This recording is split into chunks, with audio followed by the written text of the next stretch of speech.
नमस्कार व्यूअर्स, मैं हूं अमीश देवगन और आप देख रहे हैं सीएनबीसी आवाज पे टक्कर। रात के बज चुके हैं 9 और टक्कर में आज बात होगी इस देश की सेकुलर सियासत के नए ट्रेंड की, और वो नया ट्रेंड है हिंसा को जस्टिफाई करना। आप हैरान होंगे, हिंसा को, वायलेंस को जस्टिफाई करना लेटेस्ट वेरिएंट है आज की सेकुलर सियासत का। आज सीएनबीसी आवाज के व्यूअर्स के लिए ये बड़ी चर्चा।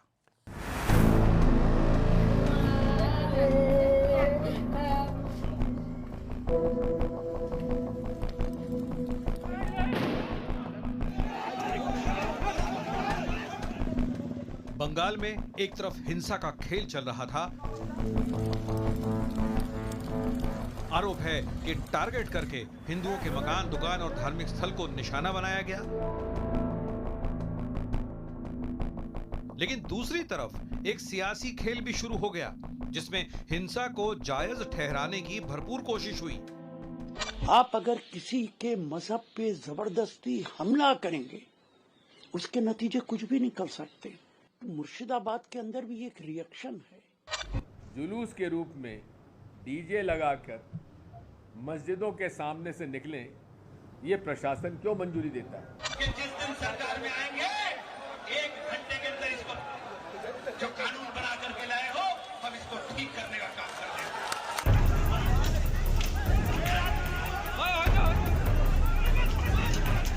हालत यह है कि मुर्शिदाबाद के उन इलाकों में जहां हिंदू आबादी है, वहां बीएसएफ को मोर्चा संभालना पड़ा है। लेकिन इसी बीच यूपी के सीएम योगी आदित्यनाथ ने भी एक बड़ा बयान दिया है।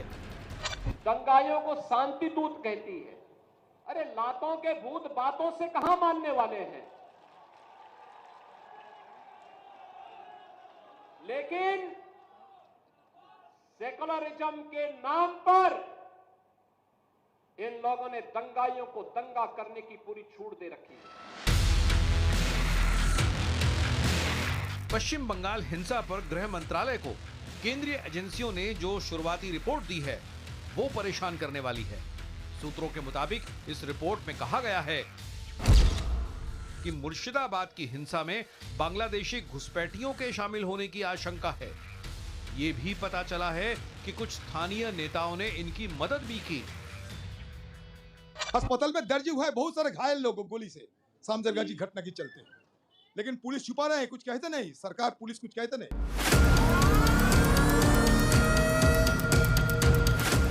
लेकिन आज सबसे बड़ा सवाल तो यह है कि क्या हिंसा में भी वोट बैंक की गिनती हो रही है?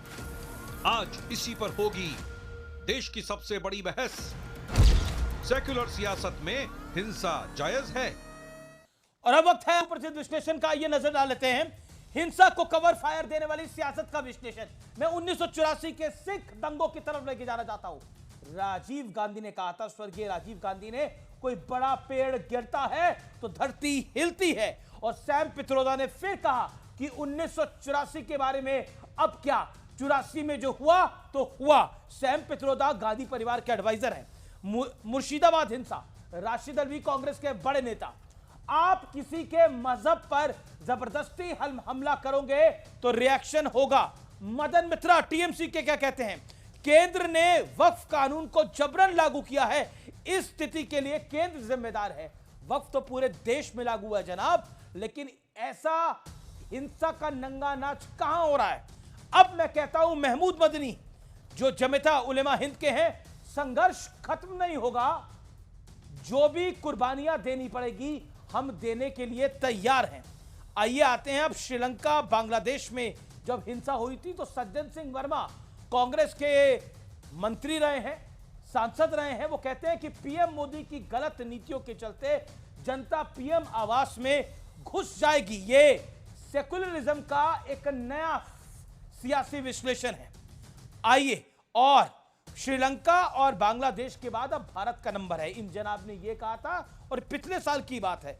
नो हिंसा में अबू आजमी समाजवादी पार्टी के नेता, जब आप किसी को भड़काएंगे तो एक्शन का रिएक्शन तो होगा ही, यह कहा है। लेकिन बड़ा सवाल क्या है? आज का बड़ा प्रश्न यह है कि हिंसा को जायज ठहराना सेकुलरिज्म का एक नया ट्रेंड बन गया है। हिंसा को जायज ठहराना सेकुलरिज्म में अब आम बात हो चली है। शहजाद पूनावाला भारतीय जनता पार्टी के नेता प्रवक्ता हमारे साथ स्टूडियोज में मौजूद हैं, उनका अभिनंदन है। अमीक जमाई है मेरे साथ, नेता हैं, समाजवादी पार्टी के प्रवक्ता हैं। मेरे साथ विवेक श्रीवास्तव है, सीनियर लीडर है लेफ्ट के। मेरे साथ इस चर्चा में जुड़ रहे हैं सत्य प्रकाश मिश्रा, उनका अभिनंदन है, जेडीयू के हैं। और टीएमसी के नेता आसिफ इकबाल अंसारी मेरे साथ जुड़ेंगे। आप तमाम लोगों का स्वागत है। लेकिन बड़ी खबर है, अखिलेश यादव ने अभी कुछ देर पहले कहा है कि ममता बनर्जी को जिम्मेदार ठहराना गलत है, बीजेपी और आरएसएस जिम्मेदार हैं, हम ममता बनर्जी के साथ हैं। यानी जो हिंसा हो रही है उसमें बीजेपी और आरएसएस का दोष है। अमीक जमाई, यानी आप हिंसा को भी जस्टिफाई करना चाहते हैं? बिल्कुल आप सही कह रहे हैं, बिल्कुल बिल्कुल। अमेश देवगन जी, सबसे पहली बात, माननीय राष्ट्रीय अध्यक्ष जी ने जो बात आदरणीय ममता दीदी के लिए कही है, हम इनका बहुत खैर मकदम करते हैं कि उन्होंने वक्फ संशोधन को बंगाल में ना लागू करने की बात कही। पूरा देश उसके लिए उनका कृतज्ञ है। देखिए, आप ज़रा प्रकरण समझिए। फरवरी में हमारे आदरणीय डॉक्टर मोहन भागवत जी बंगाल विजिट करते हैं और 10 दिन रुकते हैं। उसके बाद रामनवमी ऐसा हुआ कि सभी लोगों ने मिल के मनाया, बहुत शांतिपूर्वक तरीके से पूरे पश्चिम बंगाल में रामनवमी का सेलिब्रेशन हुआ। ये बात आरएसएस को खटक गई कि आखिर ये कैसे हो गया, इतना शांति से कैसे हो गया, क्योंकि चुनाव की जो बुनियाद है वो doctor Mohan Bhagwat RSS ground पे जाके काम कर रहे हैं। उसके बाद क्या होता है साहब, देखिए वक्फ पे, चाहे कृषि बिल हो या वक्फ हो, पूरे देश में एक अनकंफर्ट है। जब भारतीय जनता पार्टी इसके पक्ष में मीटिंग कर रही है तो विपक्ष में भी बहुत सारी जगहों पर इसके विरोध में मीटिंग्स हो रही हैं, जो कि डेमोक्रेटिक राइट्स है। नहीं, डेमोक्रेटिक राइट का मतलब नहीं, डेमोक्रेटिक राइट है, बिल्कुल आपकी बात को माना गया, लेकिन डेमोक्रेटिक राइट का मतलब यह है कि हिंसा होगी और हिंसा को जस्टिफाई किया जाएगा। राशिद अलवी कह रहे हैं अगर आप किसी के मजहब पर जबरदस्ती हमला करोगे तो रिएक्शन होगा। क्या आप इसको जस्टिफाइड मानते हैं? दो बात बता रहा हूं। देखिए, हिंसा को तो आप भी जस्टिफाई नहीं करेंगे ना, पर करा जा रहा है ना। और आपने तो 2 बड़े कार्यक्रम भी बनाए थे। जो हिंसा हुई आगरा में, तो आप तो उसके खिलाफ आपने काफी बोला भी, मैं आपका बड़ा सम्मान करता हूं। पूरे आगरा रेंज में रामजी लाल सुमन की हत्या करने के लिए और इस देश के रामजी लाल सुमन पे जब मैंने चर्चा करनी थी करी, मैं अभी आपसे पूछ रहा हूं, जो राशिद अलवी और टीएमसी के मदन मित्रा कह रहे हैं, क्या वो जस्टिफाइड है? जो अखिलेश जी ने कहा, क्या वो जस्टिफाइड है? उनकी जो मतलब बंगाल में हिंसा हुई और वो कह रहे हैं हम ममता बनर्जी के साथ हैं। अखिलेश यादव जी की हत्या करना चाहते हैं, समाजवादी पार्टी के राष्ट्रीय अध्यक्ष की हत्या करना चाहते हैं भारतीय जनता पार्टी के ट्रूपर्स। हम विरोध करते हैं। हमारा यह कहना है कि मुर्शिदाबाद में जो कुछ हुआ, ये जब पुलिस बल था वहां पे, डीएम था वहां पे, कप्तान था वहां पे, तो ये जो चप्पल पहन के बीएसएफ के कपड़े में जो लोग आए और जो हुडीज पहनकर जो लड़के आए, जिन्होंने वहां पे हिंसा का तांडव किया और वहां पर गोली चलाई, सीधे जनता पे गोली चलाई जो प्रोटेस्ट कर रहे थे, वो कौन लोग हैं? जिस दिन अमीश जी आप पहचान जाएंगे। नहीं, एक सेकंड बताइए, वो कौन लोग हैं जिन्होंने वहां पर लोगों के घर जलाए? वो कौन लोग हैं? मैं आपसे कह रहा हूं ये सिर्फ मुर्शिदाबाद में नहीं हुआ, 24 परगना में भी हुआ है। ऑर्केस्ट्रेटेड दंगा है, हिंदुओं की हत्या के लिए जिम्मेदार भारतीय जनता पार्टी है। और जब बॉर्डर स्टेट है, ये केंद्र की जिम्मेदारी है कि बीएसएफ वहां पर क्या कर रहा था, अब बीएसएफ का इस्तेमाल किसने और किया। राशिद अलवी और मदन मित्रा जो कह रहे हैं, टीएमसी जो कांग्रेस कह रहे हैं, वो जस्टिफाइड है? One word for this. नहीं, मैं हिंसा को जस्टिफाई नहीं करूंगा। नहीं, जो टीएमसी के मदन मित्रा और राशिद अलवी ने बोला वक्फ के खिलाफ आंदोलन, नहीं, मैं हिंसा को जस्टिफाई, किसी की तरफ से भी हिंसा हो, मैं इसको जस्टिफाई समाजवादी पार्टी नहीं करती है। नहीं, मैं बताता हूं कब जस्टिफाई किया। नूह में हिंसा हुई, अबू आसिम आजमी ने कहा कि अगर जब आप किसी को भड़काएंगे तो एक्शन का रिएक्शन होगा ही। अबू आसिम आजमी ने बोला नूह हिंसा के बाद। नहीं, आप भारत की इतनी बड़ी 25 करोड़ आबादी को आप कॉर्नर करेंगे, आप उनको रोजाना अपमानित करेंगे, तो जाहिर सी बात है कि आंदोलन होगा। और होता क्या है, सीए मूवमेंट में शहजाद भाई की पुलिस ने उत्तर प्रदेश में तकरीबन 30 से ज्यादा लोगों की, निर्दोष मुसलमानों की हत्याएं करी। लेकिन लड़ाई होगी, हम लोग लड़ेंगे इसके खिलाफ, अपमानित करेगा, इसके खिलाफ लड़ेंगे, तो आंदोलन होगा। आप हिंसा को आंदोलन का नाम देना चाह रहे हैं, हिंसा को आंदोलन का नाम देना चाह रहे हैं। नहीं, आपने नहीं, शहजाद पूनावाला भी तो मुस्लिम है, मैं कृषि आंदोलन में जो लोग बैठा है इधर, आप भाई डेली अपमानित फील कर रहे हैं, भाई बताइए। जब किसानों का आंदोलन हुआ, आदरणीय नहीं, अमित नहीं, जी की पूरी इस बात देश में नहीं, अब जब आपको किसानों सुना का गया। आंदोलन अब हुआ, आपको अमित तो भाई, खालिस्तानी आपको आंदोलन था। पूरा सफाई देने का मौका मिला है और बढ़कर मिला है। अब विक्टिम कार्ड मत खेलिएगा, मेरा निवेदन है आपसे भाई। और विक्टिमहुड कार्ड खेलना है तो अपने समय पर खेलेगा। बस 30-40 सेकंड मेरी भी बात सुन लीजिए। जी, 1 मिनट आपका है, अखिलेश यादव जी कहते कि ये बीजेपी आरएसएस जिम्मेदार है, तो मैं तो कहता हूं कि इन्होंने बीजेपी आरएसएस को तो 26/11 का भी दोष दिया था दिग्विजय सिंह और अखिलेश यादव जैसे लोगों ने। ये तो वो लोग हैं जिन्होंने हिंदुओं पर दोष डाला था टेरर का और कहा था मुस्लिम आतंकवादी जो होते हैं वो निर्दोष होते हैं। रामपुर वाराणसी संकट मोचन में छोड़ा था, कोर्ट ने फिर रोका था और बोला था कि कल क्या पद्मश्री दोगे। ये वो लोग हैं जो कल ईटा में एक दलित व्यक्ति की हत्या की गई है, परंतु पता है अखिलेश यादव जी ने एक शब्द नहीं बोला है। बताइए क्यों? इसलिए क्योंकि हत्यारे का नाम है दिनेश यादव। तो मुझे लगता है कुछ जाति और धर्म देखकर आक्रोश प्रकट करते हैं लोगों की हत्या पर। मुझे लगता है ऐसे लोग तो यही बयान देंगे। मैं तो दूसरी बात कहना चाहता हूं, अधीर रंजन चौधरी बोलते हैं कि ममता बनर्जी जिम्मेदार है। अब अधीर रंजन चौधरी सही है, अखिलेश यादव जी सही है, बता दीजिए।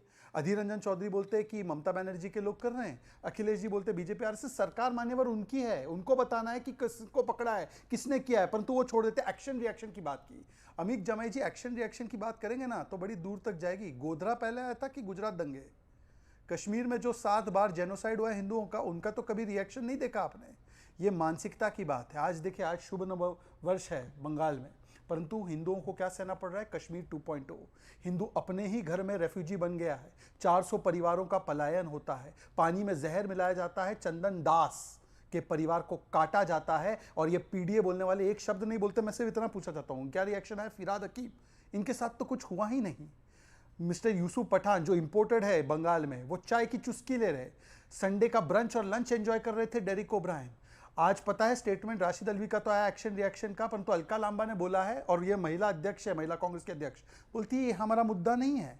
वहां पर माताएं बहनों की इज्जत आबरू पर आ बनी है, वो उनका मुद्दा नहीं है। बप्पी हलदर बोलते हैं कि मैं आंखें निकाल दूंगा, क्या कार्रवाई हुई बप्पी हलदर पे? सिद्दीकुल्ला चौधरी बोलते 10,000 लोग ले आऊंगा, क्या कार्रवाई हुई सिद्दीकुल्ला पर? सागरिका घोष, अमित जी आप ध्यान से सुनिए, सागरिका घोष कौन है मैं बताना नहीं चाहता, आप जानते हैं।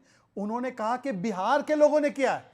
मेरे मित्र सत्यप्रकाश मिश्रा बैठे हैं यहां पर, अमित जमाई भी नॉर्थ इंडिया की पार्टी से एक आते हैं। मैं जानना चाहता हूं कि आज ये कंडेम करते हैं स्टेटमेंट को? बिहार के लोगों को क्या मुंह दिखाएंगे? अल्टीमेटली आखिरी 10 सेकंड आखिरी में बोलना चाहता हूं। देखिए, संविधान के जो है रक्षक मिस्टर राहुल गांधी, प्रियंका, इनका एक ट्वीट है, स्टालिन का ट्वीट है, लालू जी का ट्वीट है, यही बने हैं संविधान के भक्षक। कोई बोलता है शरिया संविधान पर भारी होगा, तो देखते हैं आंखें खोलकर टक टक। पूछते हैं सवाल हम लोग तब तक जब तक हिंदुओं पर होता रहेगा अत्याचार। आपके दिल में अगर दिल धड़कता है धक तक, तो बोलिए कि संविधान पर शरिया कब तक लागू होगा? आप शरिया को संविधान पर रखते हैं, इसीलिए इस प्रकार के जो हिंसात्मक प्रदर्शन है उसको जायज ठहराने का काम अमित जमाई और अमित जमाई जवाब। पूरे देश में ये कोशिश है, पश्चिम बंगाल में कोशिश है कि कैसे आदरणीय ममता बनर्जी साहिबा की सरकार को उनको गिराया जाए।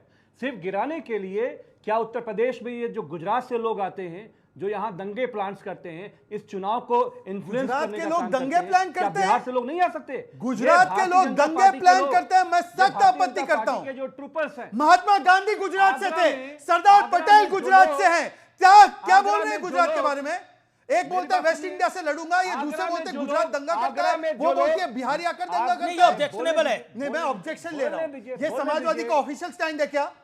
मैं बोल रहा हूं ना, महात्मा गांधी को दंगाई बोला है इसने। वो सभी महात्मा गांधी दंगाई के लोग, भाजपाई आरएसएस के लोग। आपने गुजरात का नाम लिया, बिहार से हैं, अमित जमाई आपने गुजरात का नाम लिया, आप माफी मांगिए। ले जाते हैं। आपने गुजरात का नाम लिया, आप गुजरात के लोगों से और देश के लोगों से माफी मांगिए। बीजेपी के लोग गुजरात से, बिहार से बंगाल को जलाने के लिए ये क्या तरीका है? क्या बिहार से क्या मतलब है?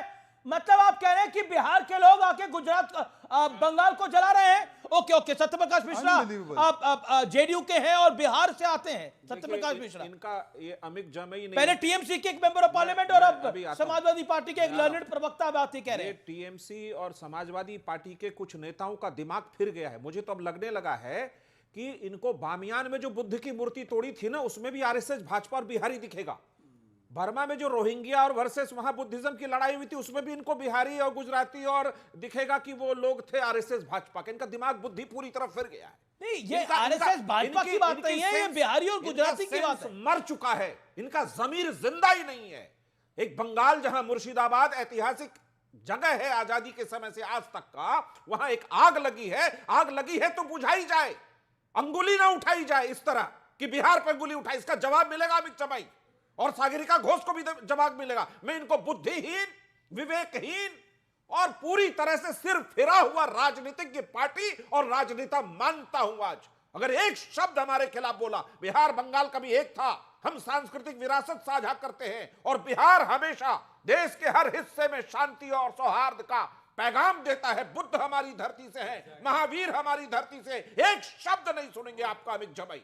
आपको माफी मांगनी पड़ेगी बिहार से, गुजरात से, इस देश से आपका सिर फिर गया है, आपके पार्टी के नेताओं ने सिर फिर गया है, आपको माफी मांगनी पड़ेगी। अमित जमाई को इस तरह नहीं जाने दिया जा सकता। ये बदतमीज आदमी बिहार पर सवाल नहीं खड़ा कर सकता है। बिहार बुद्ध की धरती है, महावीर की धरती है। 20 सालों से जिस बिहार में सांप्रदायिक हिंसा नहीं हो रही थी, नीतीश कुमार ने एक दिन का कर्फ्यू नहीं लगा, हम सांप्रदायिक सौहार्द का परिचय देते हैं, उस पर इस बदतमीज आदमी ने बिहार पर सवाल उठाए। ये बदतमीज पार्टी का बदतमीज नेता, इसको बिठाया किसने यहां? ये आदमी डिबेट के लायक नहीं है, इसको बाहर करिए। ये वो लोग हैं जो मुजफ्फरनगर दंगे में मुसलमान मारे गए, 1-2 टाइम का खिचड़ी नहीं दिया मुलायम सिंह यादव ने, सर उठाकर घूमने की इजाजत आपको राजनीति में नहीं है और उसके बाद से आप कभी वहां सत्ता में नहीं आए। मुजफ्फरनगर दंगा आज भी मुझे याद है, आपके लोगों ने घर में घुस कर मारा। वो समाजवादी पार्टी के लोग थे जिन्होंने दंगा मुजफ्फरनगर में फैलाया था। आप मॉरल विक्ट्री नहीं ले सकते, आपका कोई नैतिकता नहीं है। एक सेकंड एक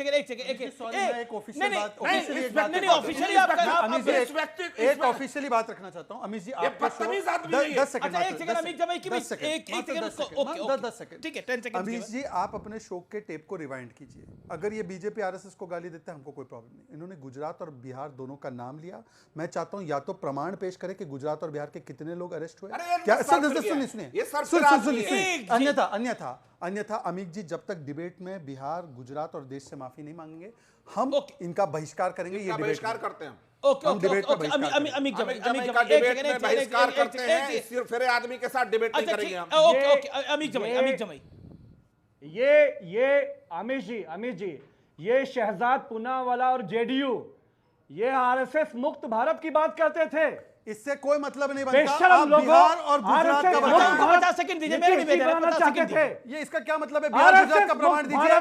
नीतीश जी बनाना चाहते थे ना, क्या बिहार और गुजरात कैसे इन्वॉल्व है बताइए। कहा गया शहजाद का? बिहार और गुजरात बताइए। आपका पॉइंट वैलिड है। पार्टी आरएसएस के लोग भाई ये बात करते थे, इनका हृदय परिवर्तन हो गया। वो विषय नहीं है। आप भी पहले किसी और दल में लाने चाहोगे, वहां की पुलिस आपको बर्दाश्त नहीं करेगी। बिहार और गुजरात आपको सत्ता से हर जगह नकारा गया है, हाशिए पे खड़े हैं आप लोग और आपको देश नकारता रहेगा। बिहार और गुजरात में सवाल उठाने वाला व्यक्ति अगर माफी नहीं मांगेगा तो सिर्फ फिर पार्टी का भारत क्या हुआ? आपकी पहले पूरे देश को जवाब दो। मर चुका है। आरएसएस मुक्त भारत क्या हुआ? बैठ के जो है आप लोग नारा लगाते थे, नरेंद्र मोदी को कसाई बोलते थे, शहजाद पूनावाला। पानी पी जाओ, ऑल ऑडियोज डाउन। मेरा ऑडियो आप रखिए, एक सेकेंड। और मेरा निवेदन है, देखिए ये बहुत बड़ा कार्यक्रम है, बहुत बड़ा कार्यक्रम है, देश का सबसे ज्यादा प्रतिष्ठित कार्यक्रम है। देखिए 2 स्टेट्स को लेकर एक बहुत बड़ी टिप्पणी करी गई, बिहार को लेकर और गुजरात को लेकर। मेरा निवेदन यह है, क्योंकि सोर्सेस के हवाले से खबर आ रही है कि बांग्लादेश से भी इस पूरे मामले का कनेक्शन है, यानी बांग्लादेश से कुछ लोग आए जिन्होंने इस तरह की हिंसा करी। आपने स्पेसिफिकली बिहार का नाम लिया और ये गुजरात के लोग यूपी में आते हैं और हिंसा करते हैं, आपने ये बात बोली। अमित जमाई, क्या आपको लगता नहीं है कि आप, क्योंकि एक राष्ट्रीय चैनल में बैठे हैं, देश के सबसे बड़े कार्यक्रम में आप बैठे हैं जिसकी टीवी व्यूअरशिप और डिजिटल व्यूअरशिप सबसे ज्यादा है, और मैं ये ऑन रिकॉर्ड बोल रहा हूं चैलेंज करते हुए, आप इतनी बड़ी स्टेटमेंट दे रहे हैं, आप कम से कम एक फैक्ट तो रखिए। मैं 2 फैक्ट की, एक फैक्ट तो रखिए कि क्या फैक्ट है इसके अंदर। अखिलेश जी ने क्लीन चिट दे दी ममता जी को। अच्छा, उसके अलावा राशिद अलवी जस्टिफाई कर रहे हैं इस हिंसा को, एक्शन का रिएक्शन होता है। नो हिंसा में आपके एक और नेता जस्टिफाई कर चुके हैं हिंसा को। क्या बचता है अब इसके बाद? Okay Amique Jamai, then I will come back to other people. Amique Jamai ji, और उनको अनइंटरप्टेड 40 सेकंड मैं दोबारा कहना चाहता हूं अमीश जी, मैं दोबारा कहना चाहता हूं बहुत जिम्मेदारी से समाजवादी पार्टी की तरफ से कि ममता बनर्जी जी की सरकार को, दीदी को कैसे गिराया जाए, ये बीजेपी आरएसएस पूरा प्लांट कर रहा है। ये बात सही नहीं कि बीजेपी आरएसएस का जो वर्कर है, जो गुजरात का रहने वाला हो, यूपी का रहने वाला हो या बिहार का रहने वाला हो, उसके चीजें जो है इसमें सामने आती हैं। अगर कहां ये वही कह रहा हूं ना, आप एक फैक्ट बताइए। बीएसएफ कभी चप्पल नहीं पहनती है, बीएसएफ चप्पल नहीं पहनती है, बीएसएफ चप्पल नहीं पहनती है। जिन लोगों ने ओपन फायर किया कौन लोग हैं? क्योंकि ये नाथूराम गोडसे का परिवार है। आज हमारे जदयू के भाई बैठे हुए हैं, इनसे पूछिए। नीतीश जी कहते थे आरएसएस मुक्त भारत बनाएंगे, शहजाद पूनावाला कहते थे नरेंद्र मोदी कसाई है, आज यहां बैठ के कह रहे हैं भगवान है। हमें कोई दिक्कत नहीं है, लेकिन जो कोशिश आपकी है कि ममता दीदी को आप गिरा दोगे, गलत फहमी से दूर रहो। अब जान सरकारों का गिरना बनना चलता रहता है, लेकिन लोगों का मरना नहीं चलता रहता है, वो स्वाभाविक नहीं हो सकता। मात्र 20 सेकंड, मैंने उनकी बात पूरी सुनी। अभी देखिए, अमित जी ने बोला कि चप्पल में बीएसएफ आकर ये नहीं करती, पर कुणाल घोष का बयान क्या था? बीएसएफ ने किया है। विरोधाभास देखिए। अधीर रंजन बोलते हैं कि नहीं, ये तो टीएमसी के लोगों ने किया है, उनके बड़े नेता है, कांग्रेस की बड़ी पार्टी है, पर ये कहते हैं कि बिहार यूपी से लोग आकर करते हैं। और बिहार यूपी को चिन्हित क्यों किया जा रहा है? आज जब बांग्लादेश की इनपुट मिली है तो बांग्लादेश से कैसे हम लोग हटा दे, आतंकी और जो घुसपैठी है उनसे कैसे दोष हटा दे, तो मेरे बिहार और यूपी और हमारे गुजरात के लोगों को बदनाम किया जाएगा। बुद्ध की एक धरती, एक गांधी की धरती को अमित जमाई ने किस जुबान से बोला है? आप वीडियो प्ले कीजिए। उन्होंने पहले गुजरात और बिहार बोला, नॉट बीजेपी। आप भी साक्षी है, अमित जी आप साक्षी है, अन्यथा आपका खून इतना नहीं खोलता। अगर बीजेपी को बोलते अमित जी स्वीकार लेते हो सकता है, पर बिहार और गुजरात को बोला गया। ओके ओके, अमित जमाई कुछ कहना चाह रहे हैं? Okay okay okay, shouting match नहीं हम कर रहे हैं। ओके ओके ओके, मैं बिल्कुल आपको मौका दूंगा Amit Jamai. 30 second, then I will go to Vivek Srivastava and Asif Iqbal. ये आरएसएस के संगी लोग अपने आप को चोला ना पहने कि हम बंगाल से हैं, बिहार से हैं। आरक्षण विरोधी, संविधान विरोधी, देश विरोधी लोग हैं। ममता बनर्जी की सरकार कैसे गिराया जाए, डॉक्टर मोहन भागवत ने जो फरवरी में बीज बोया है वो सामने आ रहा है। रामनवमी में हमारे बंगाल के लोगों ने बताया कि यहां पे धर्म का राजनीति नहीं चलेगा। ममता दीदी ने बताया कि यहां पे शांति चलेगी, प्यार चलेगा, भाईचारा चलेगा। जो शहजाद आरएसएस नहीं एक सेकंड देखिए, अब इस फैक्चुअली बात अमित जमाई एक सेकंड, आप फैक्चुअली बात करते हैं। विवेक श्रीवास्तव को मैं लेके आता हूं। विवेक श्रीवास्तव, अमित जमाई जो बात कह रहे हैं और जो राशिद अलवी बात कह रहे हैं, जो मदन मित्रा बात कह रहे हैं, जो अखिलेश जी ने कहा, वो सब कुछ आपके समक्ष है। मेरा सीधा पॉइंट है, बार बार ये कह रहे हैं कि रामनवमी पे तो शांति थी, मतलब भारत के अंदर बंगाल में अगर रामनवमी में शांति है तो वो बहुत बड़े एहसान की बात है। ऐसा बताया जा रहा है, देखिए रामनवमी में कोई पत्थर नहीं बरसा, कितनी बड़ी बात हो गई, बहुत बड़ी बात हो गई। भारत में राम की धरती पर रामनवमी पर एक भी पत्थर बंगाल में नहीं चला, यही कहने का प्रयास है ना, बहुत बड़ी बात हो गई, यही कहा जा रहा है ना। उसके बाद जो हुआ देखिए, अब एक सेकंड विवेक, सवाल मेरा बड़ा डायरेक्ट है, रिएक्शन किस चीज का है? ये जिस रिएक्शन की बात हो रही है सेकुलर पॉलिटिक्स के अंदर, ये रिएक्शन किस बात का है? जिसकी बात मदन मित्रा भी कर रहे हैं, जिसकी बात राशिद अलवी भी कर रहे हैं, और जिसकी बात महमूद मदनी भी संघर्ष की बात कर रहे हैं, वो संघर्ष, वो रिएक्शन किस बात का है? जी, एक्शन क्या था और रिएक्शन क्या है? मैं एक करके सारे पॉइंट पे आ जाऊंगा 20 सेकंड के अंदर। आप 40 सेकंड लीजिए, 20 सेकंड के अंदर मैं सब पॉइंट पे आऊंगा। एक्शन और रिएक्शन, एक्शन क्या था और रिएक्शन क्या है? हाँ, पहली चीज जेडीयू के प्रवक्ता सीनियर एक्सपीरियंस्ड आदमी है और स्टूडेंट पॉलिटिक्स में सक्रिय रहे हैं। सर, इलेक्शन कमीशन द्वारा रिकॉग्नाइज समाजवादी पार्टी को बदतमीज का पार्टी कहने से पहले 4 बार जरा सोचा करिए। आपसे जनता को भी उम्मीद है, इस चैनल को भी उम्मीद है, और हम ऑपोजिशन को भी उम्मीद है। लर्न टू कोई ना बोले, पहली बार बोल रहे हैं। आप आइडियोलॉजिकली क्रिटिसाइज करिए, हाँ, आप आइडियोलॉजिकली क्रिटिसाइज करिए, वो एक अलग इशू है, जवाब मिलेगा, लेकिन भाषा का जवाब देंगे, इससे ज्यादा जवाब देंगे। अगर पूरे बिहार ये रेटोरिक्स, ये रैली नहीं है, ये रैली नहीं है, यहाँ लोग ओपिनियन और पॉइंट सुनने के लिए आ रहे हैं। ड्रामाबाजी करने से ना, ये ड्रामे, कोई बिहार में सवाल नहीं है, बिहार बुद्ध और महावीर की धरती है। ये नौटंकी और ड्रामेबाजी थोड़ा सा विवेक का ऑडियो ऑफ करिए, विवेक जी का ऑडियो ऑफ करिए, विवेक जी बोलिए। हाँ जी, अब आप आगे बढ़िए। हम में से कोई भी प्रवक्ता नौटंकीबाजी, ड्रामेबाजी इंक्लूडिंग भी ना करे। गंभीर शो है, अमीश के शो को दुनिया देखती है और मैं भी बड़ी जिम्मेदारी से कह रहा हूं, इससे बेहतरीन शो नहीं है टीवी इंडस्ट्री में आज। तो इसको हम थोड़ा सा पॉइंट्स प्रॉपर्ली हम तो मेरे सवाल आपने बोला, कुछ मैं आपसे प्रश्न पूछ रहा हूं, एक्शन क्या था और रिएक्शन क्या था? एक्शन क्या और रिएक्शन क्या, समझाइए।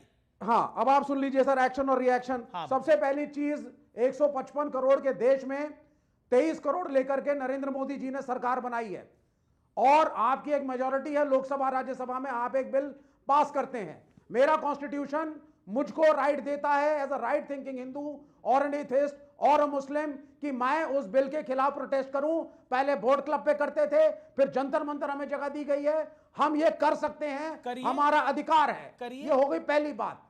दूसरी बात, अगर कोई कहता है मैं दिल्ली से हूं लेकिन नहीं, सुनिए सर, मैं दिल्ली से हूं लेकिन मैं बिहार में जाके भी प्रोटेस्ट कर सकता हूं, मैं कर्नाटका में जाके प्रोटेस्ट कर सकता हूं, कहीं भी प्रोटेस्ट कर ले। मुझे एक प्रश्न का जवाब दे दीजिए, तो इसमें बुरा नहीं मानना चाहिए। विवेक, एक इतना सरल सवाल है और आप इतने इंटेलिजेंट आदमी हैं, एक्शन क्या था और रिएक्शन क्या था? Explain that, action and reaction. देखिए, हाँ, देखिए, रिएक्शन वायलेंस नहीं है, यहां रिएक्शन का मतलब है हमारे गले के नीचे से, क्योंकि तुम्हारी पार्लियामेंट में ब्रूट मेजॉरिटी है, तुम काले कानून पास करोगे तो हम रिएक्शन करेंगे। एक्शन हम मारपीट नहीं करेंगे, वायलेंस नहीं करेंगे। ये वायलेंस अगर तहकीकात की जाएगी तो ये हमारी मूवमेंट को, जो वक्फ बिल के खिलाफ है, हमें बदनाम करने के लिए की जा रही है। ये संघ और बीजेपी की साजिश है जिससे मुसलमानों को और हम प्रोटेस्टर्स को एक बुरा नाम मिले, और मैं बड़ी जिम्मेदारी से कह रहा हूं इस बात। बहुत बड़ी स्टेटमेंट आ रही है, शांति है, ये चमत्कार की बात है। एक बड़ा बयान दिया है केंद्रीय मंत्री किरण रिजिजू ने, केंद्र सरकार के खिलाफ भ्रम फैलाया जा रहा है, एक माहौल क्रिएट करने का कहा जा रहा है और कहा जा रहा है कि सरकार मुसलमानों के खिलाफ है, जबकि ऐसा बिल्कुल नहीं है। देखिए, एक विडंबना इस देश की, मैं कई बार इस लाइन को बोल चुका हूं, इस देश के मुसलमान को कभी औरंगजेब में उलझा के रखेंगे, कभी बाबर में उलझा के रखेंगे, कभी सीए में उलझा के रखेंगे, कभी वक्फ में उलझा के रखेंगे।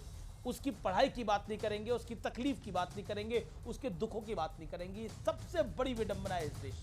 बोलिए। और देखिए, ये वक्फ कानून जो है वो किसके सामाजिक न्याय के लिए साधन बन रहा है? पसमानदा, गरीब, आगाखानी, बोरा, यतीम, अनाथ, मुस्लिम, बेवा, महिलाएं, इन्हीं के लिए तो बन रहा है। दूसरी बात, सीए में भी यही था कि सीए आएगा, नागरिकता छिन जाएगी। मेरे अच्छे दोस्त है विवेक जी, मैंने आपके बीच में नहीं बोला। विवेक जी, मैं आपसे रिक्वेस्ट कर रहा हूँ 20 सेकंड, फिर आप बोलिए। सर, अच्छी डिबेट चल रही है, आप हम दोनों को ले लीजिए, मैं 20 सेकंड में अपनी बात रखता हूँ। विवेक जी प्लीज, आई रिक्वेस्ट यू।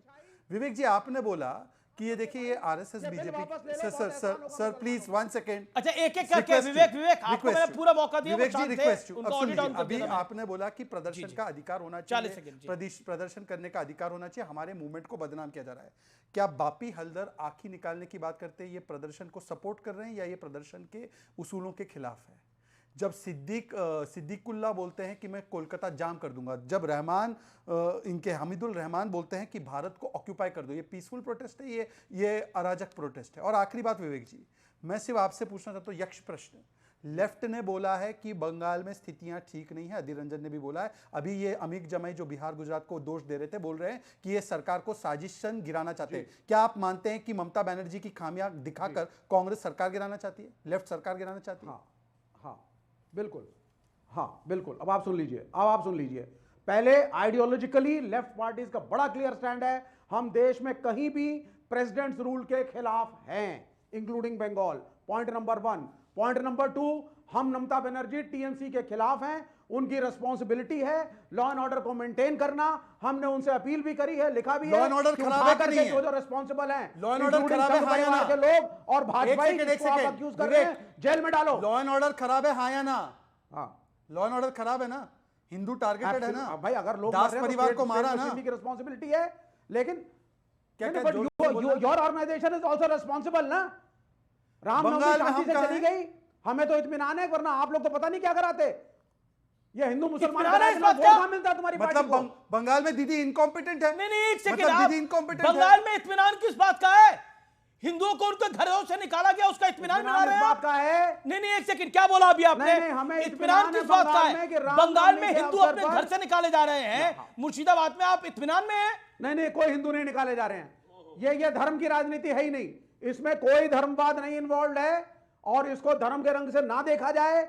मुसलमान अपने बिल के खिलाफ, सरकार के खिलाफ, अपने बिल के अगेंस्ट नहीं, सरकार से प्रोटेस्ट कर रहे हैं। आपके बकौल विवेक साहिब, जनाब विवेक, आपके बकौल में कह रहा हूं, क्योंकि आपने बोला ना, आपके अनुसार मुसलमान अपने वक्फ के लिए प्रदर्शन कर रहा है, लेकिन उस वक्फ पे प्रदर्शन के नाम पे क्या कुछ हो रहा है?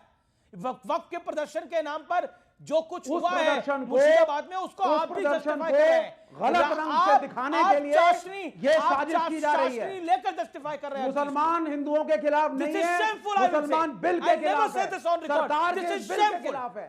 जिस तरह से इस देश में नया ट्रेंड आया है सेकुलरिज्म की सियासत का, कि जस्टिफाई किया जा रहा है हिंसा को, दिस इज अपॉलिंग। ये बहुत दुखदाई है।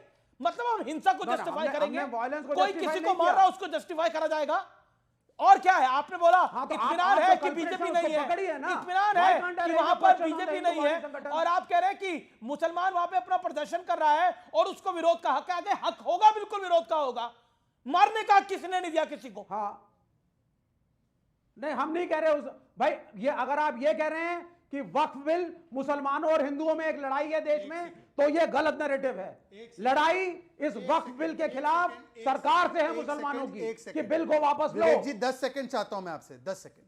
मैं अमीश जी के सिर्फ शो में 10 सेकंड। मैं अमीश जी के केवल 7 बजे के मोस्ट वॉच शो में नहीं आता हूं, उनका चैनल भी पूरा दिन देखता हूं। अमीश जी, आपने हिंदू पीड़ितों की टेस्टिमनी दिखाई, जिसका स्क्रीनशॉट मेरे पास है, जिसमें कि उन्होंने बोला कि हम हिंदू है इसलिए हमको टारगेट किया गया। एक मां की दुकान जलाई गई केवल क्योंकि वो हिंदू थी। घर में घुसकर दास परिवार को मारा गया केवल क्योंकि हिंदू थे। वो उनका वक्त से लेना देना क्या था भाई? और हम भी तो कह रहे हैं हिंदू मुस्लिम विषय ही नहीं है, ये तो मुसलमान गरीबों का और वक्त के माफियाओं का विषय है। परंतु आपने शरिया को संविधान पर डालेंगे, किसने बोला? ये इरफान आपके अंसारी मंत्री ने बोला है झारखंड में, ये नारा लगा है बंगाल में कि शरिया होगा, संविधान नहीं मानेंगे। ये मौलाना को मिलने जा रही है ममता बनर्जी 16 तारीख को, पर एक हिंदू परिवार से मिलने नहीं गई, एक हिंदू परिवार से। अच्छा ठीक है, मैं लेके आता हूं, मैं आसिफ इकबाल अंसारी को लेके आता हूं। आसिफ इकबाल अंसारी, मदन मित्रा को मैं कोट कर रहा हूं, टीएमसी के बड़े नेता हैं। Madan Mitra says what, it is a must listen. केंद्र ने वक्फ कानून को जबरन लागू किया है, इस स्थिति के लिए केंद्र जिम्मेदार है। यानी बंगाल में जो हो रहा है उसके लिए केंद्र जिम्मेदार है, आपका शासन यानी टीएमसी का शासन बिल्कुल जिम्मेदार नहीं है, और एक्शन का रिएक्शन है ये। हमेशा आज तो बंगाली न्यू ईयर है, लेकिन मैं बहुत ही अफसोस की बात है कि आज बंगाल में जो हो रहा है ये बहुत निंदनीय चीज है। और आपने अभी जो मुझसे सीधा सवाल पूछा है मदन मित्रा के बारे में, तो मैं आपको बता दूं ये वक्फ बिल के खिलाफ में प्रोटेस्ट है, और ये कोई हिंदू मुसलमान का प्रोटेस्ट नहीं है। जो इतने देर से हमारे शहजाद भाई भी और भी जो बाकी लोग हैं, जिस तरीके से हिंदू मुसलमान और ममता बनर्जी हिंदुओं के खिलाफ है, तो मैं ये इनसे पूछना चाहता हूँ कि ये मुसलमानों के साथ कहाँ है? इनकी सरकार मुसलमानों के साथ कहाँ है? ये भूल गए कि इनकी अलाइड पार्टी जो अभी शिवसेना की है, ये संजय निरुपम, उन्होंने अभी कुछ दिन पहले कहा कि अगर मुसलमान शाहीन बाग की तरह सीएनएन के खिलाफ में अगर प्रोटेस्ट करेंगे, तो ये अगर इस बार प्रोटेस्ट करते हैं तो वो भूल जाए कि जलियाना वाला बाग हम लोग बता देंगे। तो ये इनकी सरकार है जो मुसलमानों को थ्रेट कर रही है। और जहां बात आ गई बंगाल की, तो बंगाल से जैसा सिक्योर कोई स्टेट, मैं चैलेंज के साथ बता रहा हूं कि ऑन रिकॉर्ड नहीं है, क्योंकि आप देखेंगे कलकत्ता शहर में जो मेरे है फिराद हकीम, बाय रिलीजन बाय एक्सपेक्ट वो इस्लाम के मानने वाले हैं, लेकिन आज फिराद हकीम वो इंसान है जिनके घर में चितला अगारवी दुर्गा पूजा ऑर्गेनाइज करते हैं, जो वेस्ट बंगाल का top puja, one of the top puja में आता है। ये है सेकुलर फैब्रिक बंगाल का। नहीं तो ये कौन सा सेकुलर फैब्रिक है? ये कौन सा एक सेकंड, ये कौन सा सेकुलर फैब्रिक है जिसपे कहा जा रहा है कि वक्त का एक्शन है और उसके बदले में ये रिएक्शन है? ये कैसा सेकुलर फैब्रिक है? ये कैसा सेकुलर फैब्रिक है? फिराद हकीम कह रहे हैं कि अपने घरों से तो निकाले गए हैं, बंगाल से थोड़ी निकाले गए हैं, एक डिस्ट्रिक्ट से दूसरे डिस्ट्रिक्ट में गए हैं। यही फिराद हकीम है जिनके लिए आप देखिए, आप अभी आपको इस बात को समझना होगा। उनका कहने का मतलब है कि ये लोग अभी एक इलाके से दूसरे इलाके हार्डली 5 किलोमीटर की दूरी में वो गए हैं, और विद इन 24 आवर्स जो राइट क्रिएटर हैं वो राइट क्रिएटर को बीएसएफ बड़ी आपने बोला विद इन 5 कितनी कितना शानदार आपने कुर्ता डाला हुआ है, आपका घर भी माशाल्लाह बहुत अच्छा खूबसूरत लग रहा है। और आप भी थैंक यू सो मच। नहीं, बहुत अच्छा कुर्ता डाला हुआ है और उस अच्छे कुर्ते को डालते हुए आप बोले 5 किलोमीटर ही तो इधर उधर गए हैं। आपको आपके घर से बोला जाए कि आप अपने घर को छोड़ दीजिए और दंगाइयों के हवाले कर दीजिए, वो घर पे आपके तोड़ेंगे, आपका ये वाला कुर्ता भी फाड़ के ले जाएंगे। आप बोलेंगे मेरे को 2 किलोमीटर ही तो जाना पड़ा उधर, बड़ी बात क्या है, ऐसा बोलेंगे? आप एग्जैजरेट नहीं कर रहा, मैं कहानी बता रहा हूं। नहीं, एग्जैजरेशन है। मैं आपको बता रहा हूँ, ये दंगाई जो है, ये दंगाई ना हिंदू है ना मुसलमान है। आप जिस जगह की बात कर रहे हैं वहां पे हिंदू का घर भी जला है, वहां मुसलमानों का भी घर जला है। जब बीजेपी वोट लेने के लिए वोटर को डायरेक्ट कैश पैसा दे रही है, तो ये जो लोग आ रहे हैं, ये क्या सबूत आप है कि वो फैक्ट चेक किया आपने कि इन लोगों के साथ ऐसा हादसा हुआ है? ये हाँ, ऐसे जा रहे हैं, ऐसे बच्चे रो रही हैं, ऐसे माएं रो रही हैं। पुलिस क्यों, मतलब क्यों बोलना पड़ा शांति बनाने के लिए बंगाल की सरकार को भी, पुलिस को भी, मतलब ऐसे ही सब कुछ चल रहा है। ओके, शेदात पूनावाला, मैं आपको Shehzad Poonawalla reply, your reply to Asif Iqbal. वैसे तो मैं कभी आपके दूसरे अखबारों को कोट नहीं करता आपके चैनल पे, आपका खुद का प्रतिष्ठित चैनल है। इंडियन एक्सप्रेस की हेडलाइन है, we have become refugees in our own land, we may never return. ये हिंदुओं के बयान छापे इंडियन एक्सप्रेस ने। वो लौटना नहीं चाहते, नहीं, पर केवल 5 kilometre sir, only 5 kilometre they have gone. अच्छा, अभी दूसरी बात, ये कहते कि हम तो सामाजिक सौहार्द, फिराद हकीम, महाकुंभ को मृत्युकुंभ बोला, एक बार दूसरे धर्म वाले को बोल के दिखाओ। एक बार जो शिवलिंग का मजाक उड़ाया सायोनी घोष ने, एक बार दूसरे के चित्र को बनाकर दिखाओ। एक बार राम मंदिर को शोपीस बोला है, दूसरे के पवित्र जगह को बोलकर दिखाओ ना। अरे मौलाना, बड़े भाई का कुर्ता और छोटे भाई का पायजामा डालकर सियासत मत करो। बड़े भाई का कुर्ता और छोटे भाई का पायजामा डालकर जो ये सियासत कर रहे हो ना बंगाल में, कि ये भी मेरा, ईडन गार्डन भी मेरा, साउथ कोलकाता भी मेरा वक्त प्रॉपर्टी, तमिलनाडु का वेल्लोर भी मेरा, वहां के मुनब्बम का चर्च भी मेरा, ये बंद कीजिए ये सियासत। दूसरी बात सर, प्लीज आपको बीच में बोलना पड़ेगा, ये शाहीन बाग भी नहीं है और ये बंगाल की सड़क भी नहीं है कि इस प्रकार से आप 10 सेकंड, मैं केवल 10 सेकंड। 2011 में 56 लेफ्ट के लोग मारे गए ममता के आने के बाद।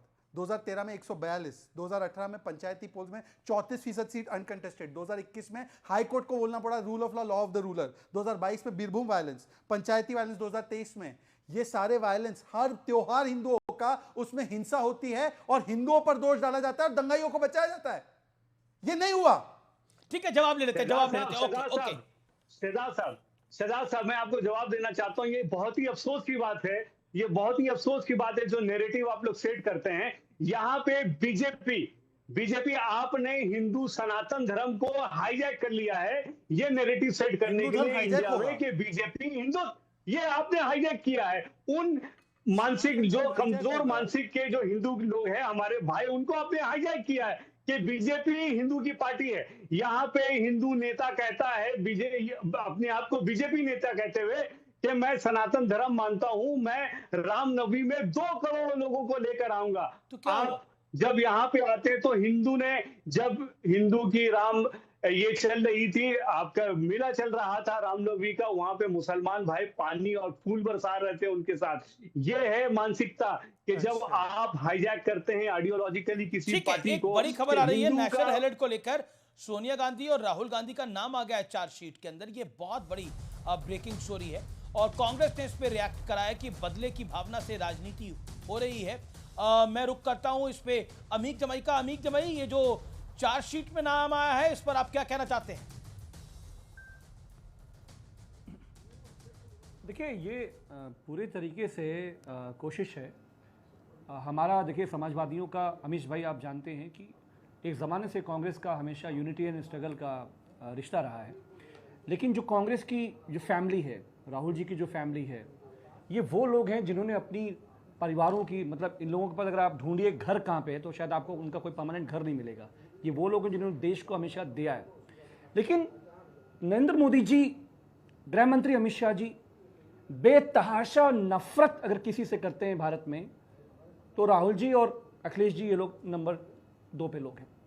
अब ये चार्जशीट में तो नाम आ गया है, चार्जशीट में तो जो विनोद राय थे, 2G 3G का पूरा मामला था, 2G 3G का जो मामला था उसमें बाद में क्या हुआ, तो ये जो हमारे इंस्टीट्यूशंस है भारत के, नफरत करते CBI हैं। हो, ED जवाब हो, शहजाद जो 30 institutions सेकंड हैं, नफरत इसका करते हैं अमीश जी, मोदी जी और Amit Shah ji. hate like anything. मैं अपनी बात रख लूं।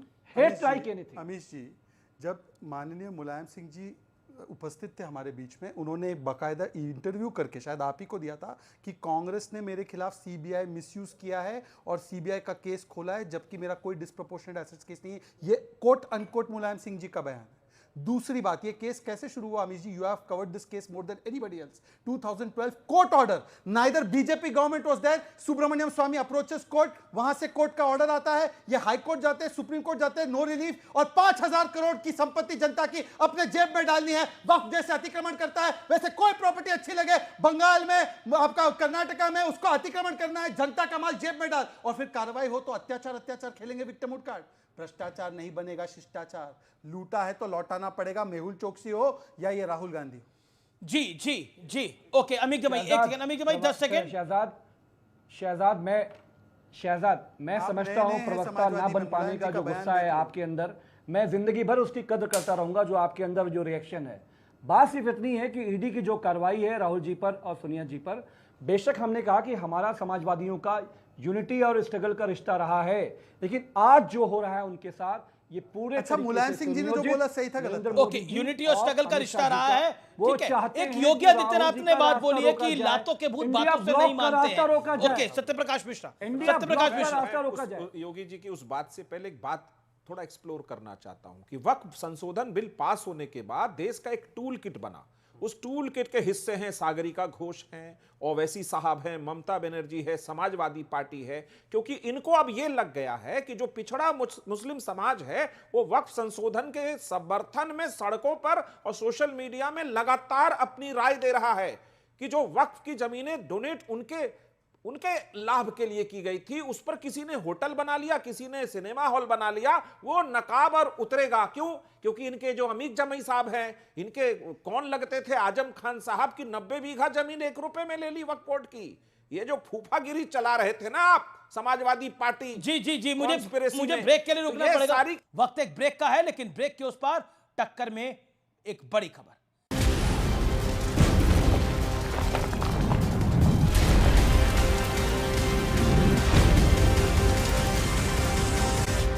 और वक्त है ब्रेकिंग स्टोरी का। बड़ी खबर, रॉबर्ट वाड्रा से कल भी पूछताछ जारी रहेगी, यह बड़ी खबर है। योगी आदित्यनाथ ने एक बड़ा बयान दिया है। योगी आदित्यनाथ ने कहा कि लातों के भूत बातों से नहीं मानते हैं, और दंगाइयों को किस तरह से सपोर्ट किया जा रहा है डायरेक्टली इनडायरेक्टली, उस पर बोले योगी आदित्यनाथ। मैं रुक करता हूं विवेक श्रीवास्तव का। विवेक श्रीवास्तव, योगी आदित्यनाथ ने जो बात बोली है, उन्होंने बोला जो दंगाई करते हैं ये तो लातों के भूत है, तो वो बातों से मानेंगे का? हाँ, बड़ा अनफॉर्चुनेट है इनका स्टेटमेंट, अनफॉर्चुनेट स्टेटमेंट है honourable chief minister Uttar Pradesh का। रूल बुक फॉलो करनी होती है, चाहे दंगाई हो ना दंगाई हो, कोई क्रिमिनल हो, कुछ भी हो। The chief minister should talk of rule book, अपने हिसाब से नहीं, जहां मर्जी बुलडोजर चला दो और जहां मर्जी अवैध कंस्ट्रक्शन। दंगाइयों के लिए विवेक श्रीवास्तव की और समाजवादी पार्टी की रूल बुक क्या कहती है, दंगाइयों के लिए क्या कहती है? नहीं, बिल्कुल एक्शन लीजिए ना, कोई दंगा कर रहा है आप जरूर एक्शन लीजिए, रूल बुक के हिसाब से। दंगाइयों के लिए बोला उन्होंने, ये क्या तरीका है कि आप धमकाने को उतर आते हैं, ये हो जाएगा वो ना, नहीं, don't try to pressurise the जो लोग प्रोटेस्ट कर रहे हैं, पीसफुली करना चाहते हैं, आप धमकीबाजी ना दें। आप सरकार हैं, हम भी आप ही के नागरिक हैं।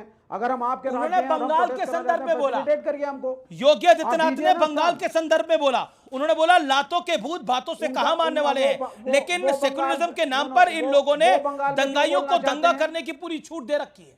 उन्होंने बंगाल के संदर्भ में बोला। उनका बंगाल से क्या लेना देना? अच्छा, 65,000 महिला उत्पीड़न के केस 1 साल में होते हैं। अपने राज्य को संभालो, अपना राज्य संभल नहीं रहा, योगी आदित्यनाथ का बंगाल से क्या लेना देना अनुवाद कर रहे हैं। और फिर मतलब आप ये, हाँ बिल्कुल, अपना राज्य संभल नहीं रहा है, कभी संभल हो रहा है, कभी मथुरा हो रहा है, कभी काशी हो रहा है।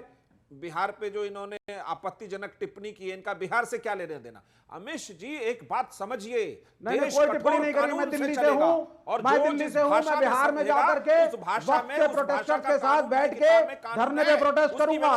ये मेरा देश है, कोई भी नागरिक कहीं भी जा सकता है। जी को न रेप के मामले में कानून की किताब समझ में आई, और किसी भी हिंसा में कानून की कोई किताब समझ में नहीं आई। शहजाद, पॉइंटेड क्वेश्चन, लातों के भूत बातों से कहां मानने वाले हैं? कौन है लातों के भूत? देखिए, जो कानून को मानता है वो तो कानून की किताब को पालन करता है, पर कानून को अगर तोड़ेगा तो कानून में ही तो दंड का प्रावधान है।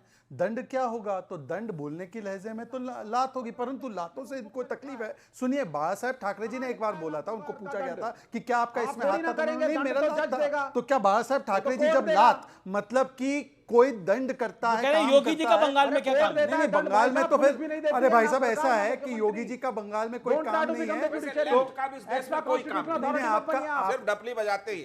नहीं, आप बता दीजिए, आग लगाते हैं। आप बता दीजिए कि योगी जी का बंगाल में काम नहीं होगा तो और किसका काम होगा? योगी जी तो सनातनी है, योगी जी तो महाराज है, उनका तो हर जगह काम है। परंतु आप मुझे बता दीजिए कि बंगाल में आपका क्या काम है? जी, चलिए, समय इतनी इजाजत देता है, लेकिन आज का विचार क्या इजाजत देता है सुन लेते हैं। आज का विचार ये कहता है कि बुराई बड़ी हो या छोटी, हमेशा विनाश का कारण बनती है, क्योंकि नाव में छेद छोटी हो या बड़ी, नाव को डुबा ही देता है। ये सोचने की बात है और विचारणीय बात है।